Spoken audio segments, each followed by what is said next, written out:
जैसे होता ये था, हम लोग अपने टाइम से भी बड़े बड़े बीकरों में एक्सपेरिमेंट्स करते थे। तो इससे जैसे हम ये भी देख रहे हैं कि लगातार जो सस्टेनेबल डेवलपमेंट है उसके तहत ये भी कहा गया है कि हम लगातार अगर इतने अधिक केमिकल का प्रयोग करेंगे तो इतना वाटर पोल्यूशन बढ़ जाएगा कि आगे आने वाली पीढ़ी को शायद हम एक्सपेरिमेंट नहीं करा पाएंगे। जो आने वाली पीढ़ियां हैं, अगर हमारे भारत का ही दे दिया जाए तो वाटर पोल्यूशन इतना अधिक बढ़ रहा है, जो हम केमिकल डिस्पोज करते हैं नालियों में, वो अंततः पानी में ही, मतलब जो नदी का पानी है या नाले का पानी है वहाँ मिल जाता है, और उससे जो है कहीं ना कहीं वो हमारे जीवन से बाद में पानी रिसाइकल हो जाता है और हम तक वो केमिकल्स पहुँच जाते हैं।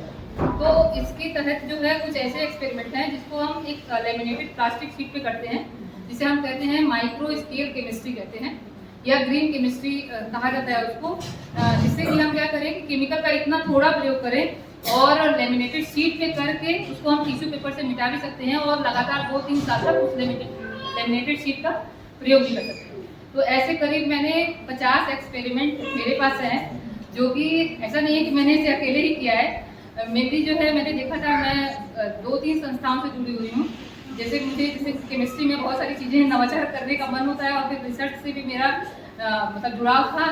तो अमेरिकन केमिकल सोसाइटी है, फिर RSC है, रॉयल सोसाइटी ऑफ केमिस्ट्री, और तीसरा जो है सबसे इम्पोर्टेंट अहम भूमिका जिसकी है वो IIT गांधीनगर की CCL लैब है, जहाँ पर स्कूली शिक्षा में लगातार काम होते हैं। बहुत से हमारे शिक्षक जो है ARPs हैं और बाकी शिक्षक भी वहाँ पर जा चुके होंगे, तो आप लोगों ने देखा भी होगा कि वो कितने, मतलब वो हमारे शिक्षक नहीं है, वो दूसरे फील्ड से बिलोंग करते हैं, पर वो उसी शिक्षा के क्षेत्र में इतना काम करते हैं कि लगता है कि हम लोग बहुत कम कर रहे हैं।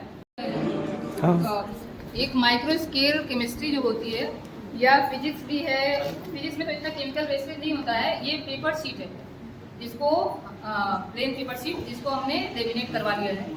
इसमें एक रिएक्शन होता है, एसिड बेस न्यूट्रलाइजेशन रिएक्शन, जो कि हम कक्षा 10वीं में कराते हैं, 7वीं क्लास में भी है। तो इसमें क्या होता है कि एसिड बेस न्यूट्रलाइजेशन में तो सभी शिक्षक जानते ही हैं कि एसिड होता है एक तरफ बेस होता है। एसिड बेस का रिएक्शन करवाएं, साथ में मिल जाता है तो न्यूट्रलाइजेशन होता है, पानी बाहर निकलता है। तो हम इसी तरह से बच्चों को थोप देते हैं, वो अपना पढ़े या जो बढ़े। पर ये होता कैसे, कैसे पता लगाएंगे इसमें क्या क्या चीज़ें घटित हो रही हैं, मतलब यहाँ जो दुर्घटनाएं या घटनाएं होती हैं। ये जो छोटे छोटे हमने साइड में बनाए हैं, इसमें अगर हम सोडियम बाइकार्बोनेट रख देते हैं, यहाँ पर सिट्रिक एसिड रख देते हैं, बस एक जैसे हम चुटकी भर नमक लेते हैं उसी हिसाब से उतना ही लेंगे।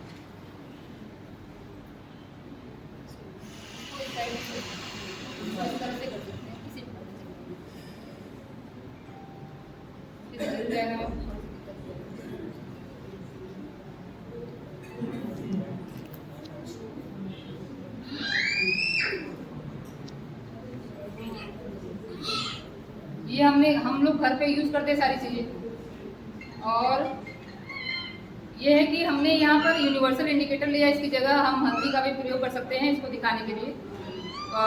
तो 10 ड्रॉप वाटर का लेते हैं। एक छोटे से बच्चे ने कल कहा था कि आप ये क्या कर रहे हैं, 4वीं क्लास में कोई बच्ची थी, मैल की बच्ची थी, तो वो उसको मैंने दिखाया था, तो काफ़ी उसको छोटी बच्ची भी आकर्षित हुई कि ये जो है कलर चेंज हो रहा है। तो कलर चेंज तो है ही, साथ में इसमें क्या केमिकल रिएक्शन हो रहे हैं। ये हम 1 ड्रॉप अगर इसमें देखिए तेजी से रिएक्शन कर रहा है, इसलिए काफ़ी यूनिवर्सल इंडिकेटर हमने डाल दिया है। और इसको अगर हम मिक्स कर देते हैं, पहले से थोड़ा सा ज़्यादा इसको अगर हम इस तरह से